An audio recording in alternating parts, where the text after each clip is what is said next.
안녕하세요. 네이버 최고의 부동산 카페 아름다운 내 집 갖기 매니저 청개구리입니다.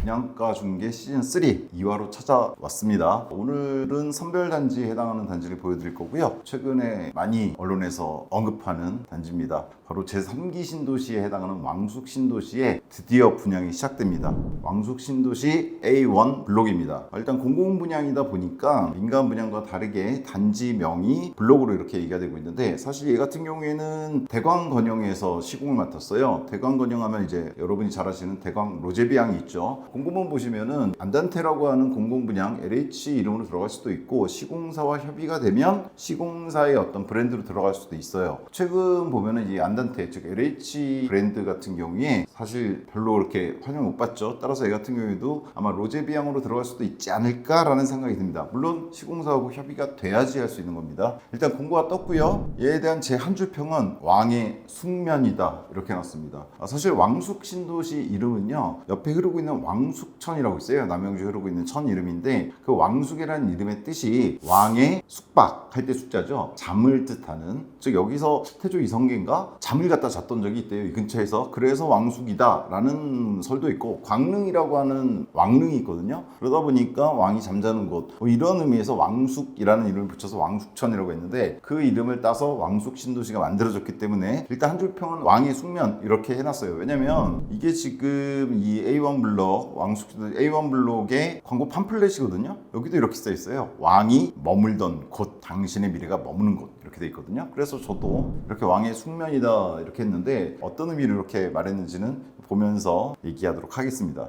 자, 얘를 갖다 선별단지로 선정한 이유는요, 첫 번째, 일단 기본적인 투자성이 갖추어진 단지들을 저희가 선별단지로 선정을 하죠. 근데 뒤에서 말씀드리겠지만 얘 같은 경우에는 공공분양이란 말이에요. 그래서 기본적으로 민간 분양에 비해서 가격이 쌉니다. 그러다 보니까 안전마진이라는 얘기가 나와요. 다만 이게 흡족할 만큼일지는 좀 따져봐야 되는데, 그럼에도 불구하고 워낙에 절대적 가격이 싼 공공분양이기 때문에 기본적인 투자성은 있다고 봐야 됩니다. 일단 대단지 측면에서 보면요, 629세대입니다. 대단지는 아니죠. 중규모 단지, 조금 큰 단지긴 한데, 문제는 얘가 왕숙 신도시 들어가는 단지잖아요. 이런 식으로 신규 택지 개발, 즉 큰 규모로 되는 택지라든가 아니면은 이런 신도시급에서는 이런 대단지 기준이 좀 다르죠. 이런 중규모가 좀 넘는다고 하더라도 다른 지역의 어떤 대단지의 힘을 발휘할 수 있는 단지라고 보기 때문에, 그런 측면에서는 629세대가 그렇게 뭐 작은 건 아니다 이렇게 볼 수 있을 것 같아요. 더군다나 이 같은 경우는 분상제고 공공분양에 속합니다. 지역 핵심 단지입니다. 잘 아시다시피 올해 5월 달에 교산 신도시에서 A2 블록 프루지오 더 퍼스트가 분양을 했고요. 포문을 열었죠. 그 뒤로는 아직 안 하고 있는데, 왕숙 신도시 같은 경우에도 이 단지를 시작으로 지속적으로 이제 분양들이 몇 년간에 걸쳐서 이루어지겠죠. 특히나 남양주, 구리 쪽, 서울 동북부 쪽에서는 가장 관심이 많은 곳입니다. 그래서 지역 핵심 단지라는 측면이 있고요. 역세권입니다. 다만 지금 현재 여기 있지는 않아요. 그럼에도 불구하고 이 두 역을 써놨는데요, 풍양역이라고 새로 개설됩니다. 이게 뭐냐면, 왕숙 신도시가 생기는 지역의 교통을 해결하기 위해서 4호선, 9호선이 있는데, 4호선 이미 있죠. 오남까지 있잖아요, 진접 쪽으로. 근데 거기에다가 중간에다가 역을 하나 신설하는 겁니다. 따라서 얘는 철로를 놓고 이런 것이 아니라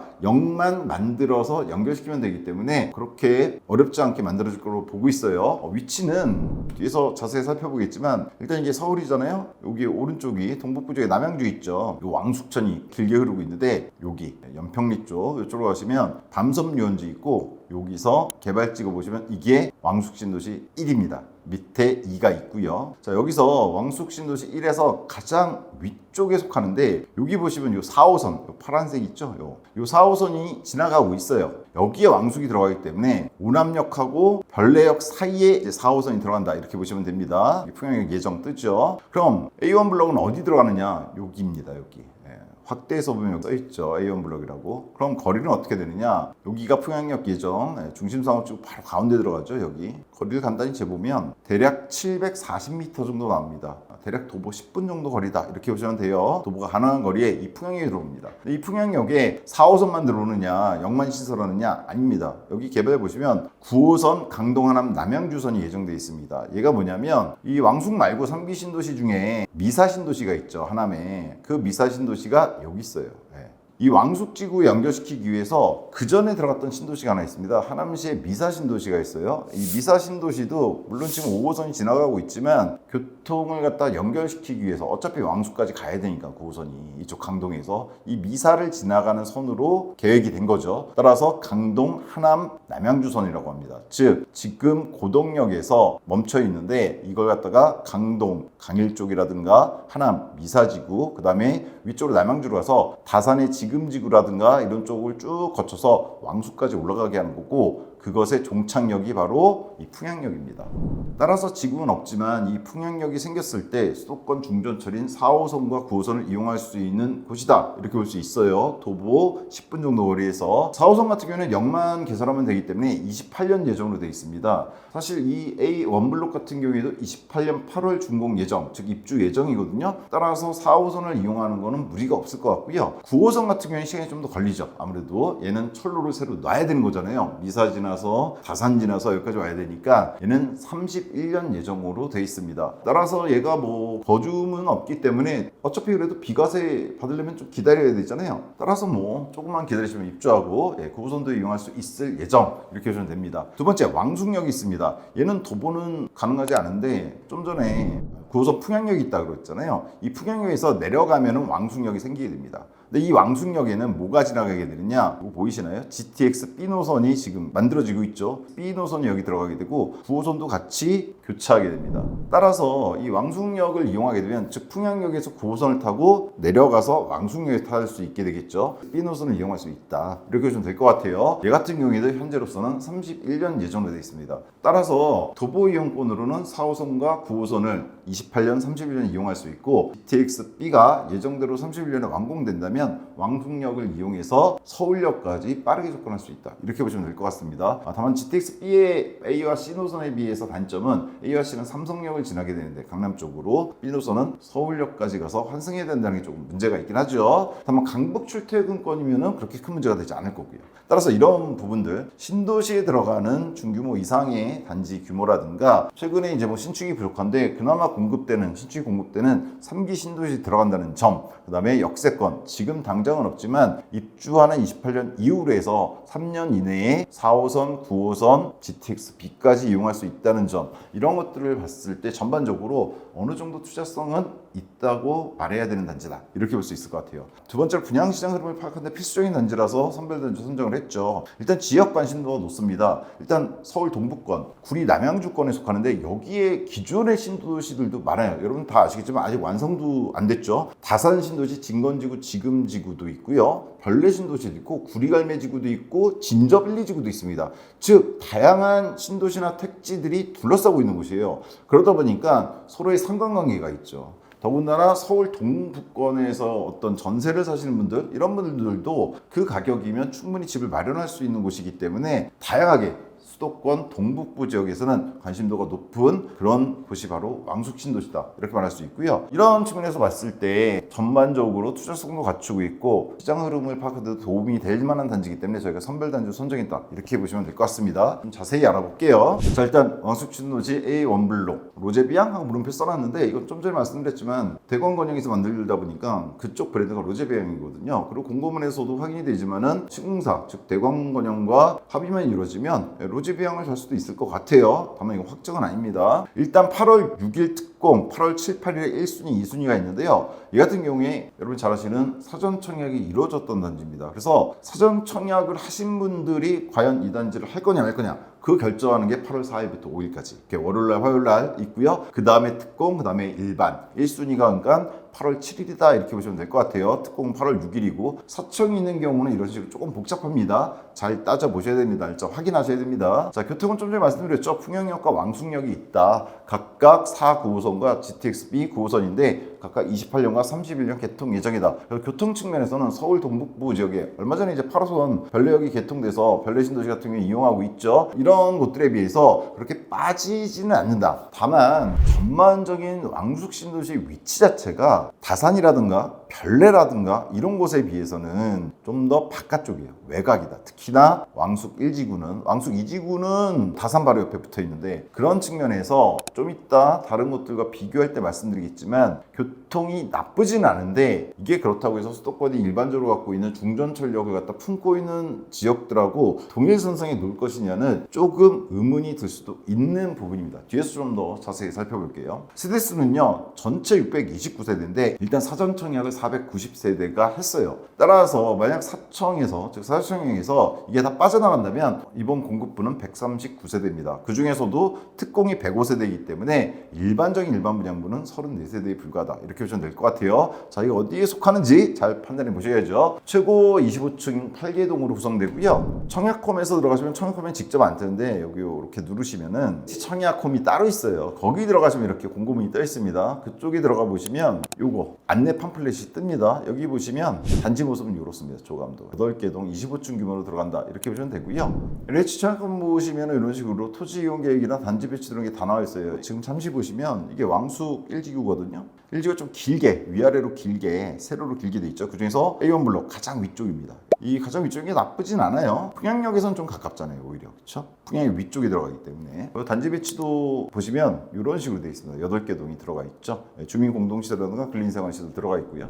자, 여튼 이렇게 139세대가 이번에 분양이 된다, 이렇게 보시면 되고요. 입주는 말씀드렸듯이 28년 8월, 지금으로부터 대략 3년 뒤에 입주가 가능하다, 이렇게 보시면 될 것 같습니다. 이미 많이 밀렸는데, 사실 3기 신도시가 발표된 거는 문재인 정부 2019년도에 발표가 됐어요. 벌써 입주까지니까 10년 정도 걸린다. 이건 이제 참고로 여러분들이 어떤 신도시 개발 계획이 나왔을 때 입주까지 얼마나 걸리느냐, 그걸 생각해 보실 때 도움이 될 만한 정보죠. 10년 정도 걸린다, 이렇게 보시면 될 것 같아요. 그때 계획은 5년 안에 입주였는데 그럴 수가 없죠. 분양가는요, 분양가 제일 중요하죠. 얘 살펴봐야 되는데, 일단 얘는 분상제가 적용이 돼요. 따라서 재당첨 제한이 10년이 있습니다. 즉 여기에 당첨되면 10년 동안 분양 못 받습니다. 그 다음에 전매도 3년 제한이 있습니다. 다만 얘는 실거주 의무는 없어요. 따라서 전매 제한이 뭐 어차피 당첨되고 나서부터니까 재당첨 10년 제하고는 크게 뭐 걸릴 거는 없다, 이렇게 볼 수 있을 것 같습니다. 59형, 제일 중요한 분양가는요, 모집 공고문에 나와 있죠. A형과 B형이 있습니다. 그리고 위쪽 표하고 아래쪽 표는 별 차이가 아닌 게 사전 청약 당첨자 대상 분양가고 사전 청약 당첨자 이외 이번에 분양받으신 분들 분양가인데 똑같습니다. 차이가 없어요. 따라서 사전 청약 때는 의미가 없다라고 저는 개인적으로 생각합니다. 최고층은 5층 이상이면 최고층은 칩니다. 얘는 25층까지인데 공공분양이 좋은 점일 수도 있어요. 올라갈수록 비싸지진 않습니다. 얘는 5층 이상이면 다 똑같다, 이렇게 보시면 돼요. 근데 얘는 문제가 A형하고 B형도 똑같아요, 가격이. A형은 포베이 판상형이고 B형은 당연히 탑상형이거든요. 근데 분양가가 똑같아요. 물론 A형이 세대수는 많습니다. 400세대가 넘고, 59 B형은 100여 세대가 좀 넘는데 이거 어차피 복골복입니다. 타입 신청을 못 하잖아요, 공공분양 같은 경우에. 사청이 특히나 이루어진 경우에. 따라서 이 같은 경우에 일단 분양가를 보시면 A형도 고층 4억 5,674만 원, 만원 단위까지 나왔어요. 그 다음 B형은 똑같죠. 4억 5,651만 원, 20만 원 정도 비싸긴 하네요, A형이. 자, 그리고 사청 외에 분양가도 똑같습니다. 따라서 최저 1층은 4억 2,900이니까 대략 4.3억이고요. 고층 5층 이상은 4억 5,600, 이렇게 보시면 됩니다. 정리해놨습니다. 어떻게? 최저가 4.3억에서 최고가 4.5억, 600은 그냥 뺐습니다. 왜냐면 뒤에서 옵션하고 할 때 간단하게 계산하기 위해서입니다. A형이 동일하다, 거의 동일하다, 20만 원 차이 납니다. 확장비가 있습니다. 근데 얘는 일종의 자동 옵션입니다. 이 같은 경우 확장을 안 하면 사실 집 구조가 안 나올 뿐더러 아예 시공 자체를 딱 확장을 기준으로 했습니다. 따라서 거의 강제 옵션이죠. 650만 원입니다. 이건 상당히 싸다고 볼 수 있겠죠. 공공분양이다 보니까 확장비를 많이 넣지는 않아요. 최근에 민간 분양 같은 경우에는 5구형 같은 경우에 적어도 1,000만 원 이상, 거의 2,000까지 나오기도 합니다. 그에 비해서 확장비 싸다, 이렇게 볼 수 있고요. 에어컨은 4기 기준 5구형이니까 810만 원에 나왔습니다. 얘는 민간 분양과 비슷한 것 같아요. 4기 기준 민간 분양이 보통 750선에서 800이 나오고 5기 기준 950에서 1,000만 원 정도 나오거든요, 요즘. 얘는 비슷하게 나왔다, 민간 분양과. 좀 비싼 거죠, 그럼. 자, 그 다음에 옵션, 기타 옵션들이 있는데요. 뭐 주방이라든가 바닥이라든가 선택할 수 있게 했어요, 공공분양이지만. 따라서 이 같은 경우에 옵션을 저는 항상 어떻게 합니까? 다른 영상 보셨으면 다 아시겠지만 저희 같은 경우에는 일단 최고가 옵션으로 일단은 다 때리박습니다. 얘도 공고문 들어가셔서 여러분 직접 확인해 보시면 알겠지만, 제가 그냥 그냥 선택 있다면 그저 비싼 놈을 해서 다 때리박은 겁니다. 그래서 2천만 원이 책정이 됐고요. 그럼 어떻게 됩니까? 항상 중요한 건 기본 분양가가 아니라 실질 분양가죠. 기본 분양가에다가 확장비, 에어컨, 옵션 풀업을 했을 때 대략 3,500 정도가 플러스 돼요. 따라서 실질 분양가는 기본 분양가에다가 3,500 정도를 더하면 됩니다. 따라서 A1 블럭 로제비앙, 일단 로제비앙으로 부를게요. 그렇게 생각해서 높으니까 A1 로제의 실질 분양가는 4.6억에서 4.9억입니다. 그래도 5억 언더다 이렇게 보시면 됩니다. 계약금은 10%고요. 중도금은 30%입니다. 사청이 여기서, 즉 사전청약 여기서 딱 혜택이 하나 있어요. 뭐냐? 사전청약 하신 분들은 계약금이 5%입니다. 별 메리트는 아닌 것 같긴 한데요. 여하튼 중도금 포함이 40%고요. 잔금이 60%다 이렇게 보시면 됩니다. 참고로 제가 써놨습니다. 5월 달에 제가 사실 5월에 분양하기 6개월 전에 이 영상을 한번 띄워드린 적이 있어요. 교산 신도시 분양가를 갖다가 예상한 거였거든요. 프루지오 더 퍼스트, 즉 공고 나오기 6개월 전에 제가 대략 5.7억 나올 것 같다 예상했는데 실제로 그렇게 나왔습니다. 얘도 지금 고층 5.7억에다가 옵션 포함하면 6억에 나왔거든요. 예상대로. 그렇게 봤을 때 대략 1억 정도 차이 난다. 즉 교산 신도시에 들어가는 얘도 공공분양입니다. 물론 민간 참여 공공분양에는 조금 다른 거긴 한데 여하튼 공공분양인데 6억에 나왔는데 지금 A1 로제는 4.9억 정도, 대략 1억 정도 차이가 난다 이렇게 보시면 됩니다. 이게 중요한 겁니다. 왜냐하면 왕숙 신도시하고 교산 신도시가 위치가 같지가 않죠.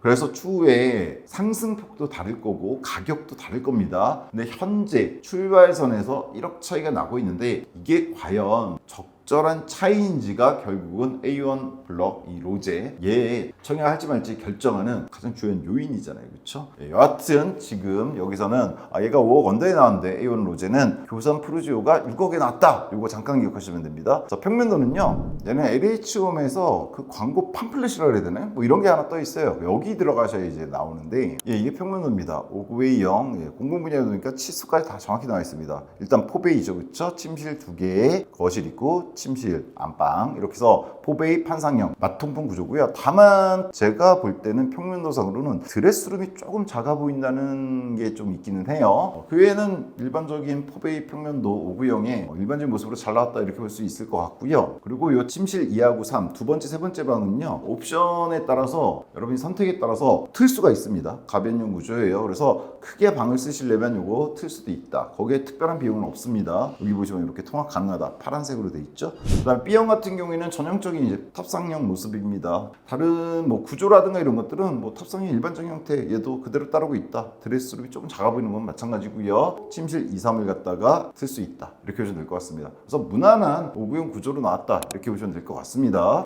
평면도에서는 다만 문제가 이거라 그랬죠. A형이 포베이인데 평면도상 B형과 분양가가 같다. 거의 같다. 20만 원 차이다. 더군다나 사청 포함해서 랜덤으로 배정을 받게 될 것 같던데 정확한 건 이제 물어보셔야 됩니다. 직접 전화해서 LH 쪽에 그랬을 때 복걸복이라는 점 유의하셔야 될 것 같아요. 아마 사청 때문에 특히 형을 갖다 나눠서 접수를 받지 않을 겁니다. 이 같은 경우에 타입도. 자, 자체 평형수는요 커뮤니티가 있어요. 단지 배치도를 보시면은 이렇게 작게 쌓이긴 한데 주민 공동시설에 보면 가로치고 뭐 경로당 관리사무소, 주민 공동시설 작은 도서관 있죠. 이쪽에는 주민 카페 게스트하우스가 들어가고요. 이쪽에는 어린이집이 들어가게 됩니다. 뭐 이런 식으로 되어 있는데 여기는 안 나와 있는데 제가 공고문을 찾아보니까 피트니스 센터도 있기는 합니다. 따라서 피트니스, 작은 도서관, 게스트하우스, 주민 카페 등이 들어갈 예정이다. 이렇게 보시면 되는데 얘는 이 조감도상으로 제가 확인하고 공고문에서는 피트니스 이렇게 확인한 거기 때문에 직접 정확히 문의해 보시는 게 맞을 것 같습니다. 다만 커뮤니티는 아무래도 공공분양이잖아요. 가격도 상대적으로 저렴하고 그러다 보니까 커뮤니티 측면에서는 그렇게 후한 점수를 받을 수는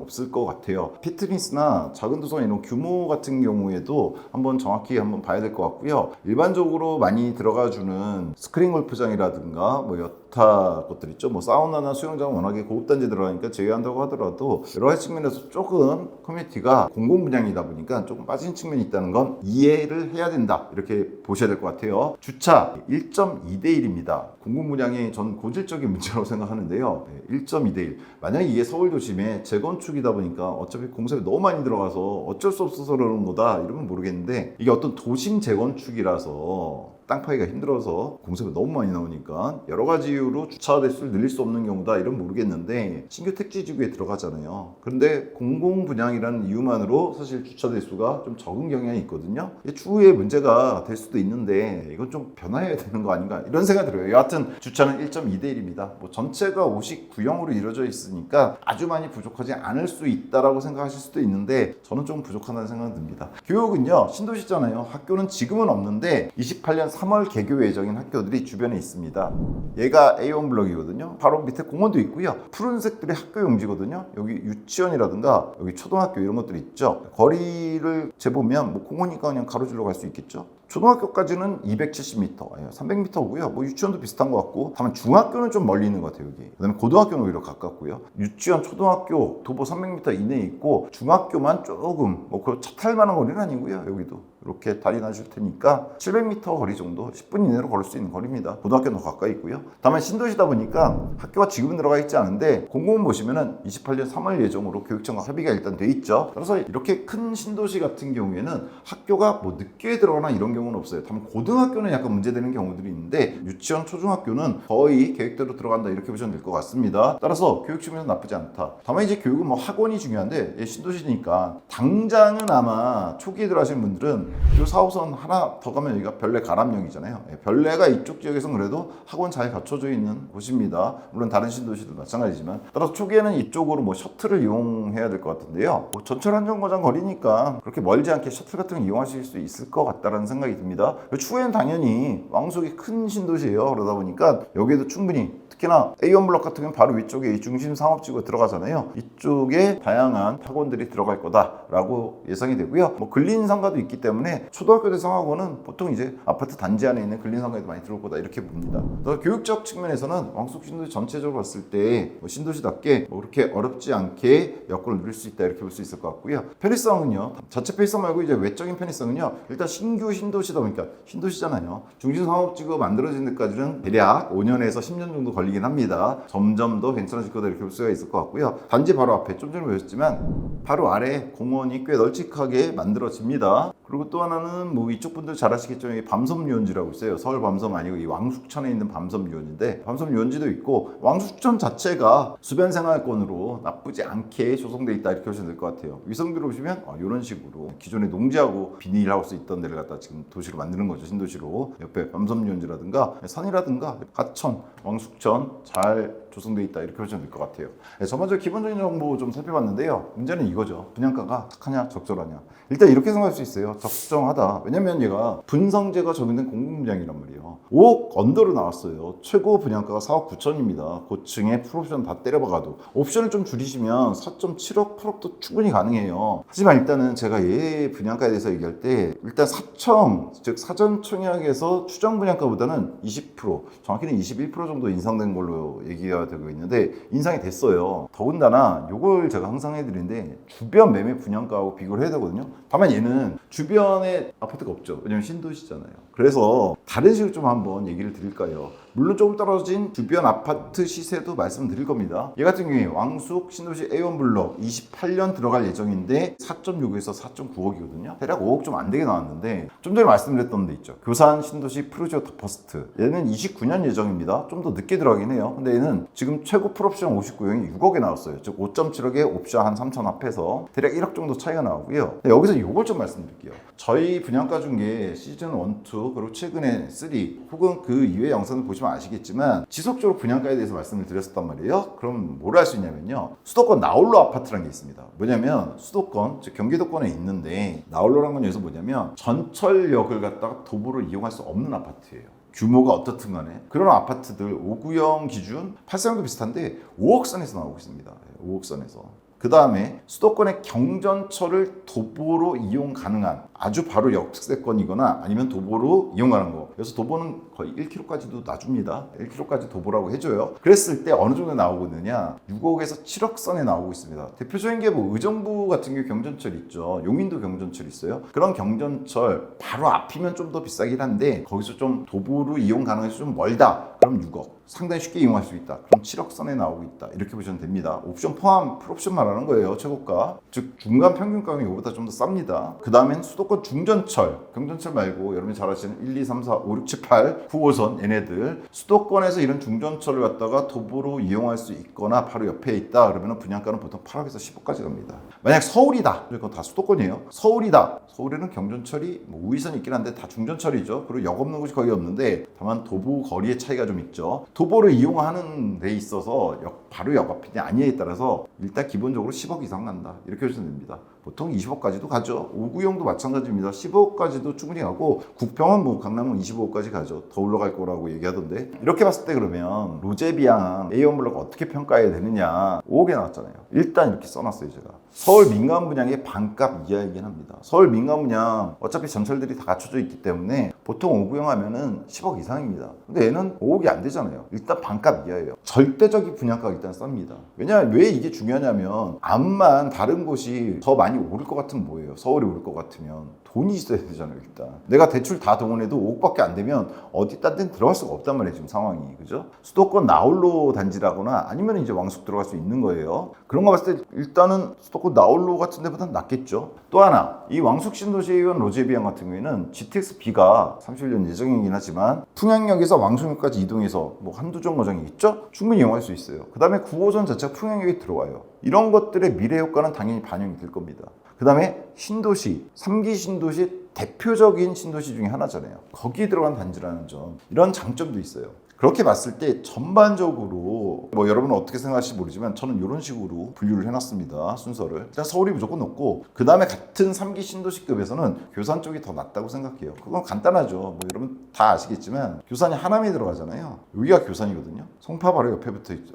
강동 바로 옆에 붙어 있죠. 하남 자체가 원래 그렇고. 근데 지금 왕숙이 여기란 말이에요. 서울 접근성 때문에. 단적으로 9호선이 여기 왕숙에 들어가는데 풍양역에 그리고 왕숙역에 그 9호선이 이렇게 쭉 지나서 지나가야 되는 데가 어디냐? 하남 미사입니다. 따라서 하남이 남양주 이쪽보다 좀 더 나은 입지 갖고 있고 거기 들어가는 교산 신도시가 좀 더 높다고 생각합니다. 따라서 서울 다음에 교산이고 그 다음에 이 A1 로제가 위치한다고 봐요. 근데 여기서 A1 로제가 어디하고 비슷하냐면 수도권 중전철 도보 이용권하고 비슷할 수 있다고 봅니다. 다만 조심해야 됩니다. 수도권 중전철 도보 이용권 중에서 아주 상급지는 빼고요. 판교라든가 이런 데 빼고요. 일반적인 수준에서의 수도권 중전철 도보 이용권과 유사하게 갈 수도 있다 라고 보는 거예요. 그 다음에 수도권 경전철 주변보다는 A1 로제가 더 나을 것이다. 이유는 일반적인 수도권 경전철 인접해 있는 단지들은 신규 택지라거나 3기 신도시급은 아니잖아요. 그거보다는 높을 거다 이런 얘기고요. 따라서 여기서 말하는 수도권 중전철 도보 이용권과 A1 로제가 비슷할 거란 건 이 부분이 신도시나 이런 게 아닌 경우에 해당이 된다 이렇게 보시면 될 것 같습니다. 그 다음에 뭐 수도권 나홀로는 가장 밑에 위치하게 되겠죠. 그런데 이렇게 되어 있는 거죠. 지금 위에서 분양가를 보여드렸지만 대략 수도권 중전철 도보 이용할 때 8억에서 10억 선까지 나오거든요. 그거에 비해서 상당히 싸게 나온 거예요. 지금 5억이니까. 그쵸? 근데 수도권 경전철 도보 이용권보다는 왕숙 신도시 A1 로제가 좀 더 나을 수도 있다고 제가 이렇게 부등급 표시해놨잖아요.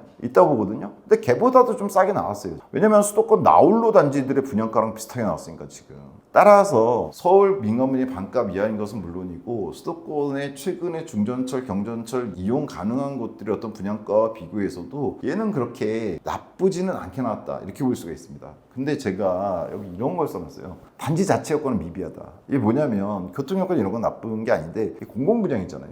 앞서 잠깐 보셨지만 커뮤니티라든가 주차라든가 이런 나머지 여건들이 좋은 단지로 볼 수는 없습니다. 공공분양의 문제점이죠. 제가 공공분양 폄하하는 건 아닙니다. 왜냐면 교산 신도시 있잖아요. 푸르지오 더 퍼스트 이거 1억 차이 나거든요. 근데 입지만으로도 1억 차이는 날 수 있다고 생각하실 수 있어요. 교산 신도시가 아무래도 왕숙보다는 서울 접근성 좋고 하니까 1억 차이 날 수 있지 않느냐. 근데 이게 있습니다. 교산 더 퍼스트 들어가 보시면요. 아직 교산도 일반 당첨자 5월 달에 청약하신 분들 이제 계약이거든요. 그래서 아직 나와 있는데 단지 안내 보면요. 교산 푸르지오 커뮤니티거든요. 골프클럽, 키즈카페, 패밀리룸, 샤워, 락커룸 같은 거 들어가지고요. 피트니스 개인 피룸도 들어가지고 스튜디오라고 해서 독서실, 오픈 독서실, 공유 오피스 이런 것도 들어가줘요. 게스트하우스 당연히 들어가줍니다. 그 다음에 작은 도서관도 당연히 들어가주고요. 어린이집이나 뭐 이런 거는 A1 로제도 당연히 들어가는 거고요. 어떤가요? 전반적으로 봤을 때 커뮤니티 같은 게 대강 A1 로제보다는 훨씬 더 좋죠. 교산 주차 대수는 똑같이 1.2 되긴 합니다.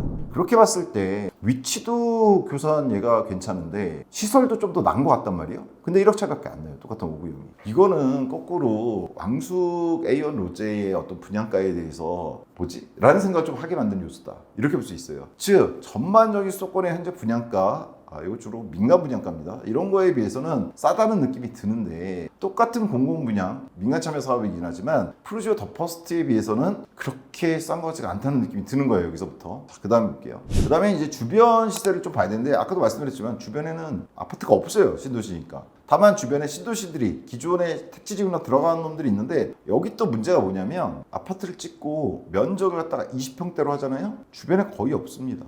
요런 단지들밖에 없어요. 많던 단지 다 사라졌어요. 얘네도 들어가 보시면 5구형이 아니라 7사형 뭐 이런 거예요. 20평대에 들어가니까 거의 없다 보시면 돼요. 직접 제가 들어서 찍어봤는데 한 서너 단지? 그것도 연식이 좀 많이 차이가 나서 비교하기 힘든 단지들 정도밖에 없습니다. 왜 그러냐면 이런 게 있어요, 여러분. 이 3기 신도시 중에서 왕숙이라든가 사실 그 전에 들어간 다산이라든가 별내라든가 갈매지구라든가 뭐 이런 데들 있잖아요. 진건이라든가 이런 데 왜 20평대가 없을까요? 많지가 않을 거예요. 거의가 30평대 이상이거든요. 서울에서 살기가 힘들잖아요. 뭐 때문에? 가격 때문에. 그래서 바깥쪽으로 신도시를 갖다 만들었단 말이에요. 근데 아무래도 교통 여건이나 이런 것 때문에 서울 접근성이 나쁘단 말이에요. 아무리 전철이 있고 그래도 물리적인 시간이 걸리잖아요. 그럼 뭐라도 줘야 됩니까? 면적이라도 좀 줘야죠. 똑같은 59형을 서울에 너무 비싸다고 해서 외곽으로 나가는 건 맞는데 그럼 외곽 가면 조금 메리트라도 있어야 될 거 아니에요. 그거에 하나가 평형들이 넓습니다. 수도권 외곽 지역이.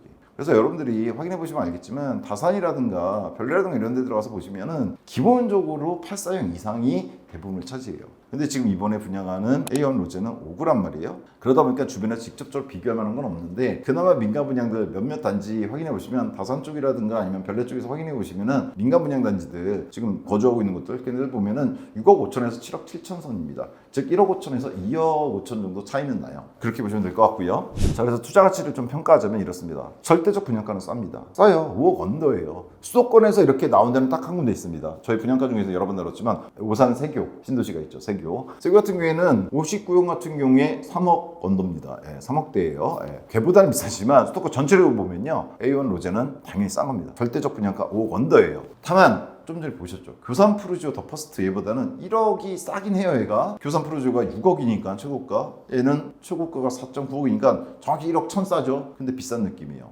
왜? 교산 신도시 위치와 왕숙 신도시 위치를 봤을 때 그 위치 차이만 해도 1억은 날 것 같거든요. 근데 단지 구성이라든가 이런 거 봤을 때도 브랜드가 푸르지오기도 하고요. 좀 전에 보셨죠? 커뮤니티 구성이라든가 이런 거 봤을 때도 교산 푸르지오가 좀 더 난 것 같다. 이 가격이면 이런 생각이 들거든요. 따라서 교산 푸르지오보다는 1억이 싸긴 하지만 절대적 가격이 싸긴 하지만 비싼 이상한 느낌이 좀 듭니다. 그 다음에 이게 있는데 주변 신도시하고 상계 주공들과 사이에서 저는 딜레마에 빠질 수 있다 이런 말씀 드릴 수 있습니다. 뭐냐면 주변 신도시에 5억대는 없어요. 이건 신축 분양이고 3년 뒤에 입주하는 거잖아요. 그걸 봤을 때 어차피 주변 신도시 들어가라는 얘기는 아닙니다. 들어가지 못해요. 어차피 내가 대출 다 포함해서 3년 뒤에 5억 동원할 수밖에 없는데 지금 주변에 있는 9평 어떻게 들어가요? 근데 이게 있어요. 제가 민간 분양으로 환산해 봤을 때 얘가 지금 5억 언더 4억 9천에 분양을 하잖아요. 만약 왕숙 신도시에 민간 분양 5구가 들어간다면 대략 6억은 할 거예요. 그리고 8사면은 대략 7, 8억은 할 거란 말이에요. 그렇게 9평으로 환산해 봤을 때 얘 가격을 환산해 봤을 때 주변 신도시 현 시세가 그래요. 8사형 좀 더 높은 데도 있긴 하지만 즉 뭐냐면 얘 공공분양 이 분양가를 갖다가 역산을 해서 8사형의 공공분양가 가격을 갖다가 예상해보고 그걸 기준으로 또 민간 분양가를 갖다가 왕숙지구의 민간 분양가를 갖다가 계산해보면 주변 신도시 다산이라든가 별내라든가 이쪽에 있는 신도시에 있는 8사형들과 비교 가능하거든요. 그걸 비교해봤을 때 메리트가 제가 보기에는 없습니다.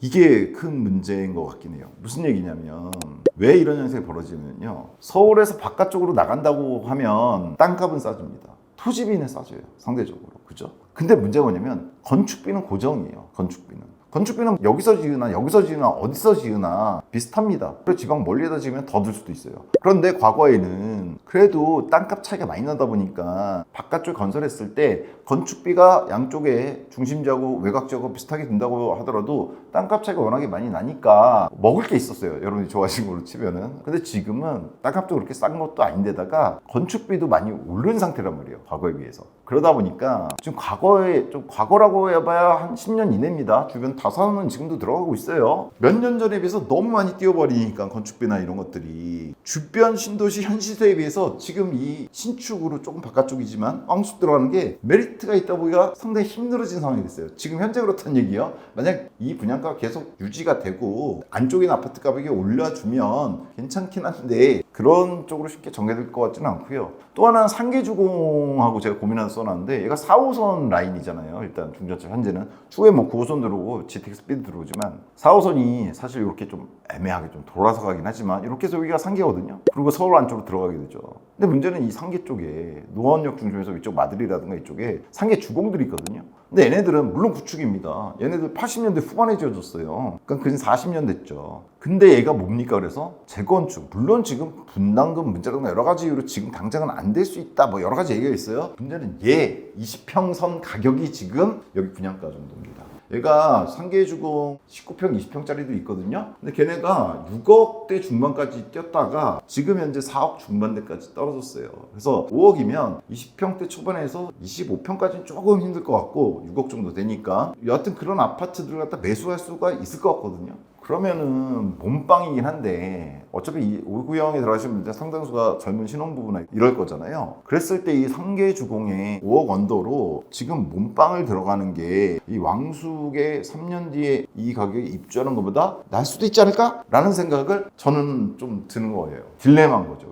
그래서 민간 분양 9평으로 환산했을 때 주변에 있는 다산이나 별내라든가 이런 곳에 비해서 지금 로제의 분양가가 큰 메리트가 있다고 보긴 좀 힘들 것 같고요. 교산 프로젝트하고 비교했을 때는 교산 프로젝트 당첨되신 분들이 축하를 받을 만하다 이런 생각이 들 정도고요. 상계주공 같은 경우에 몸빵으로 들어가는 것에 비해서도 비슷한 가격대니까 지금 현재로서 그렇게 볼 때도 A1 로제에 들어가는 게 상계주공 몸빵보다 우위라는 확신은 잘 들지가 않습니다. 이런 점들이 있는 거예요. 그러니까 절대적 가격은 싼데 여러 가지 고민이 들더라고요. 그럼에도 불구하고 이 문제죠. 이 가격에 들어갈 수 있는 단지가 많지는 않습니다. 5억으로 들어갈 수 있는 거 여기밖에 없어요. 상계주공 40년짜리 구축. 물론 재건축을 보고 들어가는 거겠지만 이거밖에 없고 그 다음에는 뭐 수도권에서는 오산세교라든가 아니면 수도권 정말 나홀로 경전철조차도 도보 이용하기가 정말 애매한 거 이런 것들이 5억이거든요. 따라서 고민이 많이 되는 거죠. 그래서 정말 좋은 단지입니다. 그럼 무조건 들어가세요. 이렇게 하기가 정말 힘든 거예요. 웬만하면 제가 선별단지 선정한 단지들에 대해서는 이미 투자 가치를 갖다가 보고하는 거기 때문에 들어가시라고 말씀을 드리는데 얘는 그러기가 조금 힘든 상황이다.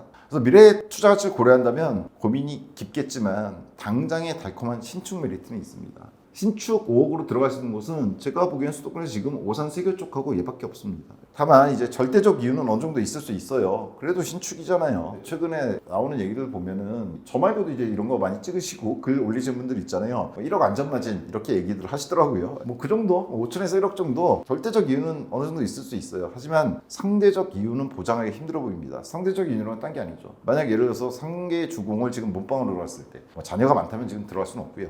그 몸빵으로 들어갔을 때 신혼부부인데 나는 지금 왕숙 A1 로제를 노려봤다. 근데 난 거기 말고 좀 몸빵 몇 년 할 생각으로 상계 재건축 들어간다. 이랬을 때 뭐가 더 이윤이 높을까? 상대적으로 이윤이. 이건 보장하기 힘들고요. 정말 돈을 갖다 어떤 식으로든 3년 뒤에 5억에 들어가는 거니까 내가 3년 내에 조금 더 버틸 수 있는 돈이 생길 수 있다. 열심히 좀 더 벌어야겠다. 벌 수가 있다. 그래서 지금 얘보다 좀 더 높은 가격에 딴 데를 갖다가 분양을 선택하거나 청약을 하시거나 아니면은 구축을 들어갔을 때 그 이윤이 투자 수익률을 봤을 때 얘보다 낮을까라는 점에서는 저는 상대적 이유는 보장이 좀 힘들어 보이는 단지가 아닌가 이런 생각이 듭니다. 예, 미래가치 있죠. 다른 영상들 많이 말씀드리지만 GTX-B를 제가 썼는데 GTX 개통되는 곳들과 그래서 이용할 수 있는 곳들의 가치는 수도권 시장을 많이 바꿔놓을 겁니다. 지금 아직 삼성역이 개통되지 않았기 때문에 여러 가지 논란이 있지만 개통됐을 때 얘기는 완전히 달라집니다. 따라서 이거는 미래가치가 있어요. 왕숙역이 있잖아요. 그렇죠? 그리고 9호선 풍량역을 이용해서 혹은 뭐 버스 같은 거 이용해도 금방 갈 것 같던데 왕숙역까지 충분히 이용하실 수 있고요. 전반적인 신축 공급 부족 사태가 있습니다. 지금 현재. 그런 걸 봤을 때 3기 신도시가 사실은 공급 부족을 메꾸려고 들어온 신도시들인데 이제 공급 시작이거든요. 그 이후 계획은 물론 이번에 6.27 대책 나오고 나서 21대 정부에서도 뭔가 내놓으려고 하고 있지만 쉽지는 않아 보이고요. 따라서 전반적인 신축 공급 부족 자체가 왕숙 신도시 전체에도 그리고 A1 로제에도 미래의 가치로서 수익의 플러스 요인으로 작용할 것 같습니다. 제가 마지막으로 보통 분양가 중개에서 한 줄 평으로 끝내는데 얘는 제가 써놨습니다. 두 줄 평을 할 수밖에 없습니다. 이렇게 써놨습니다. 그래, 신도시는 그만이 맞다. 그리고 공공분양 계속 이렇게 할 건가? 두 개예요. 신도시는 그만이 맞다랑 공공분양 계속 이렇게 할 건가? 신도시 그만이 맞다는 건 최근에 21대 정부에서도 나오는 얘기죠. 더 이상 신도시는 지정하지 않는 게 좋겠다. 이유가 있습니다. 아까 잠깐 말씀드렸는데 신도시란 게 지금 서울 도심에는 개발할 수 없으니까 바깥쪽으로 테두리를 1기는 붙여서 2기는 교통을 잘해준다는 조건으로 좀 서울에서 멀게 3기는 에이씨 그랬더니 안 되는데 그리고 다시 서울 옆에다가 교산이든 왕숙이든 다 그래도 서울 옆쪽에 붙였잖아요. 3기 신도시. 그리고 뭐 그 위에 뭐 창릉이라든가 계양이라든가 다 붙였단 말이에요. 근데 이게 있는 거죠. 지금 좀 전에 왕숙만 하더라도 물리적 거리가 있어요. 서울 중심으로부터. 그러다 보니까 아까 말씀드렸지만 토지비와 건축비의 문제가 있어요. 건축비는 비슷하게 들어간다니까요. 근데 토지비가 이쪽이 싸다고 하더라도 건축비가 전반적으로 너무 높아지면 비중이 높아져 버리면은 지금 물가 상승에서 그렇잖아요. 메리트가 많이 사라져요. 바깥쪽에.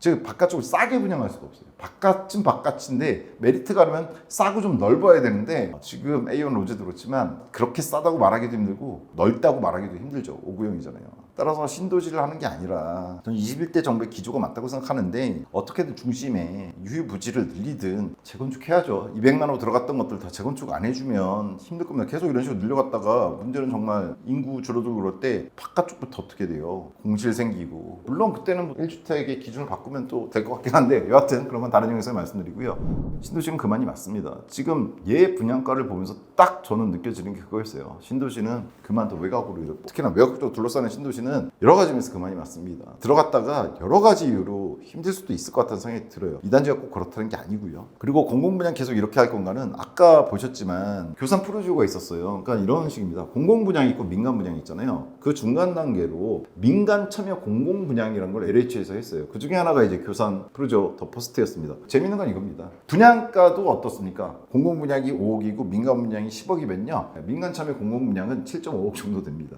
딱 중간이에요. 그럼 그 아파트의 질은 어떠냐? 민간분양과 공공분양 가운데 있는 게 민간 참여 공공분양입니다. 근데 민간이 교산 프로지오 같은 게 민간이 대우가 들어갔는데 프로지오니까 대우가 들어갔는데 상당히 잘 뽑았다고 저는 생각해요. 그에 반해서 저는 지금 이게 민간 참여 공공분양 아닌 걸로 알고 있거든요. A1 로제 같은 경우에 제가 잘못 아는 걸 수 있어요. 이거 그냥 LH가 한 거고 시공을 대강이 맡은 거예요. 정확한 민간 참여 공공분양인 것 같지는 않더라고요. 근데 공공분양 같은 경우에 제일 문제되는 거는 그 주택의 질입니다. 그냥 주차부터 시작해서 커뮤니티라든가 최근에 신축이 각광을 받는 이유는 단지 새로 지은 아파트이기 때문에 배관이 깨끗해서가 아니에요. 평면도라든가 이런 것도 그렇고 여러 시설들 알게 모르게 편의를 갖다가 주는 시설들이라든가 커뮤니티라든가 이런 삶의 질을 전반적으로 향상시키는 것들이 최근에 나온 신축들에 있기 때문에 좋아하는 거거든요. 근데 공공분양 같은 경우에는 거기서 상당히 많이 떨어져 있는 게 현실입니다. 물론 분양가가 싸기는 하죠. 그래서 하지만 계속 거기서 만족을 느낄 수 없게 되면요. 전체적으로 공공분양하는 목적이 뭐예요? 결국 궁극적인 목적은 단순히 살 집을 만들어주는 게 아니라 주택가격 안정시키려고 하는 거잖아요. 계속 공공분양 이런 식으로 가잖아요. 주택가격 안정시키긴커녕 민간분양 아파트들하고 격차 같은 걸 느껴지게 하면서 가격 차이를 더 높이게 될 거고요. 더구나 서울 중심지에 있는 제대로 된 민간분양 시설 제대로 갖추고 질적인 측면에서 우수한 단지들의 가격을 갖다가 더 높이는 쪽으로 가게 된단 말이에요. 따라서 최근에 제가 뭐 글도 썼었고 조만간 영상으로도 보여드리겠지만 공공분양에 대해서 지원을 많이 해야 되는데 이런 식으로 나오지 않게 지원을 해야 됩니다. 주차 대수도 민간 분양만큼 해줘야 되고요. 커뮤니티도 솔직히 말씀드리면 지금 A1 로제 같은 경우에는 기본적으로 좀 더 들어가 줄 수 있는 것들도 안 들어간 것 같거든요. 정확히는 안 나와 있어서 제가 공고문 하고 조감도만 보고 이제 평가하는 거긴 하지만 지금 보이는 걸로는 그래요. 분양이 바로 다음 주인데 커뮤니티 같은 경우에도 그렇고 전반적으로 이런 식으로 공공분양이 계속되면 안 된다라는 느낌을 주는 단지가 아닌가라는 생각이 듭니다. 다만 그럼에도 불구하고 이 가격이 들어갈 수 있는 단지가 많지는 않습니다. 5억 신축 분양 들어갈 수 있는 단지가 많지 않은 건 맞습니다. 아까 말씀드렸던 세교라든가 이런 데 제외하고는 찾아보시면 되고 저희 영상 보시면 됩니다. 5구형 5억대 거의 없다. 5억 언더 거의 없다. 이렇게 하시면 됩니다. 따라서 고민이 여러 가지로 많을 수밖에 없는 단지. 제가 웬만하면 딱딱 정해서 이런 분들은 여기 들어가시면 되고 이런 분들은 저기 들어가시면 돼요. 이렇게 말씀드리잖아요. 어디보다 이 단지가 좋고 이 단지는 이런 측면이 나쁘다. 근데 이 단지는 정말 가격 때문에 애매합니다. 여러분도 고민이 많으실 것 같습니다. 고민 많이 해보시고 여하튼 선택하신 분들은 청약돼서 당첨돼서 행복한 주거 생활을 누리시기를 기원을 드립니다. 자, 세부사항에 있어서 다양한 정보를 취합하는 과정에서 잘못 인지한 것들이 있을 수 있습니다. 투자는 개인 책임이라는 점 인지하시고 걸러서 들으시길 부탁드리고요. 100만의 원 부동산 카페 아름다운 내집 갖기 부양정보 공식 단톡방을 아래 첫 댓글에 링크 시켜드릴 겁니다. 들어오시면 아무래도 개인적인 질문도 좀 받고 있고요. 시즌3가 시작된 지 이제 두 번째 영상이잖아요. 추후에 나올 영상들에 대한 정보라든가 질문들에 대한 답변도 받으니까요. 괜찮은 정보 얻을 수 있다고 생각이 되신다면 들어오시면 될 것 같습니다. 정보가 도움이 되셨다면 좋아요, 구독, 알림 설정 부탁드리고요. 다음 시간에 좀 더 좋은 단지 소식 갖고 찾아뵙도록 하겠습니다. 시청해주셔서 감사합니다.